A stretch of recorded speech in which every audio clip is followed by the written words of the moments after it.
या महाशिवरात्रीला हे 3 उपाय करा, भगवान शंकराची नक्की कृपा प्राप्त करा। महाशिवरात्रीच्या दिवशी 3, 5 किंवा 11 बेलाची पाने घ्या, त्याच्यावरती ओम नमः शिवाय लिहायचंय।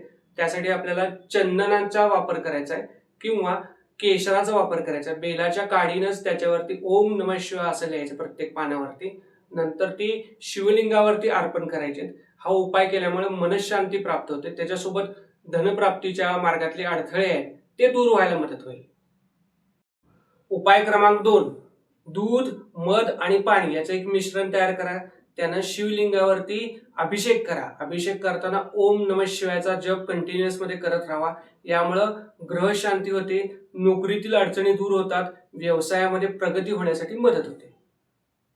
जर तुम्हाला विवाहामध्ये अडचणी येत असतील, कर्ज दूर होत नसेल, मानसिक अशांतता असेल, तर रात्री 12 वाजता तुपाचा दिवा लावायचा आहे। एक तर आपल्या घरामध्ये जर समजा शिवलिंग असेल, पिंड असेल, तर त्याच्या समोर हा तुपाचा दिवा रात्री 12 वाजता लावायचा, ओम नमः शिवायचा जप करायचा आणि मनातली इच्छा परमेश्वराला बोलून दाखवायचं, निश्चितच तुमच्या इच्छा पूर्ण होतील। जर हे उपाय तुम्हाला उपयुक्त वाटले असतील तर कमेंटमध्ये हर हर महादेव लिहा, लाईक करा, सबस्क्राईब करा, शेअर करा। थँक्यू।